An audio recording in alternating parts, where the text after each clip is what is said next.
चाहे वो केंद्र की सरकार हो चाहे वो दिल्ली की सरकार हो, कोई संवाद नहीं था आंदोलनकारियों के साथ, बल्कि सोशल मीडिया के माध्यम से, मीडिया के माध्यम से जिस तरह से बातें उनके साथ की जा रही थी वो संवाद को खत्म करने वाली बातें थी। इसलिए ये प्रदर्शन लंबे चलते हैं।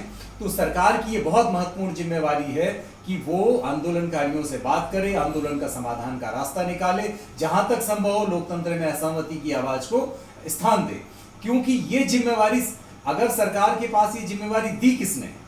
सरकार को अगर कानून बनाने की जिम्मेवारी संविधान ने दी है, तो जनता को भी उस कानून के प्रति असहमति व्यक्त करने की जिम्मेवारी भी भारत के संविधान ने ही दी है। दोनों संविधान द्वारा प्रदत्त अपनी अपनी जिम्मेवारियों का पालन कर रहे हैं। इसलिए दोनों पक्षों की जिम्मेवारी है कि अगर उनके बीच में कोई असहमति उत्पन्न हुई है तो दोनों संवाद करें, और इस संवाद को इनिशिएट करने की जिम्मेवारी सरकार के ऊपर ज्यादा है, क्योंकि लोगों ने उसको चुन करके इसी काम के लिए भेजा है। जी, आज के बाद हम कभी भी 5 लोगों से ज्यादा लोगों को लेकर के रैली नहीं निकालेंगे। आप देखिए कि जो पार्टी स्वागत कर रही है वो पार्टी उस समय कोरोना काल में सैकड़ों और हजारों लोगों को जमावड़ा करके इकट्ठा कर रही थी, जबकि कोरोना की बंदिशें खुद उनकी सरकार ने लगा के रखी थी। और ये दोनों हमारे मित्र जो यहाँ बैठे हुए हैं, इन दोनों की पार्टियों ने जब 5 और 20 की बंदिशें थी, जब शादी में 20 लोगों से ज्यादा लोगों को इकट्ठा नहीं कर रहे थे, तब हमारे ये दोनों मित्र हजारों लोगों को चुनाव प्रचार में बुला रहे थे। आप बताइए ऐसा नहीं हो रहा था? तो बताइए कि नहीं हो रहा था।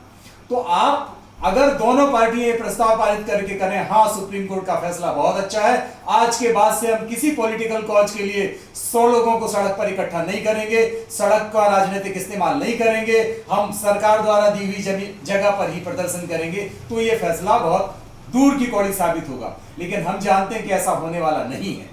जब कांग्रेस की रैली निकलेगी हम परेशान होंगे, हजारों लोग सड़क पे होंगे। जब भाजपा की रैली निकलेगी हम फिर परेशान होंगे और हजारों लोग सड़क पर होंगे। राजनीतिक नारे लगेंगे, नेताओं के जिंदाबाद के नारे लगेंगे। लेकिन जब जनता को अपने सवाल पर प्रतिरोध करना होगा इन दोनों पार्टियों के बैनर के अलावा, तब आप सुप्रीम कोर्ट का फैसला लेके आ जाएंगे और जनता को उसका प्रदर्शन नहीं करने देंगे और आप नियम कानूनों की बात करेंगे। सर, मैं ये कहना चाहता हूं कि सुप्रीम कोर्ट का फैसला बहुत अच्छा है, लेकिन लोगों को अपनी आवाज सुनाने के लिए जगह कहां पर है? क्या सरकार ने कोई वैकल्पिक जगह का प्रावधान किया है?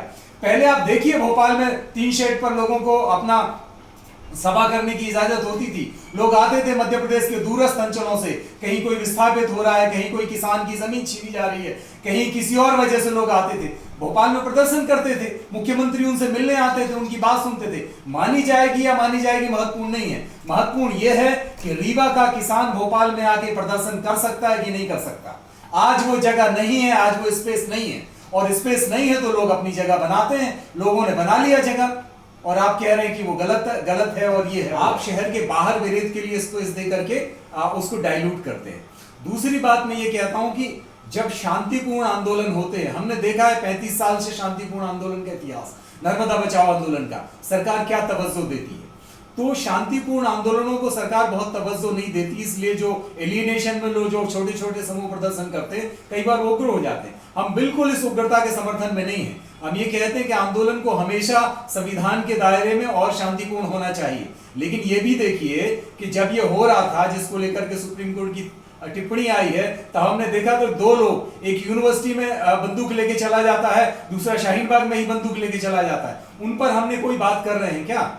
तो ये जो उग्रता है, ये जो संविधान के खिलाफ है, ये जो कानून व्यवस्था को तोड़ने वाले लोग कौन हैं, इसकी पहचान करनी चाहिए। हमें ये भी देखना चाहिए कि दिल्ली में किस किस के ऊपर कार्रवाई हम कर रहे हैं, ये भी हमें देखना चाहिए।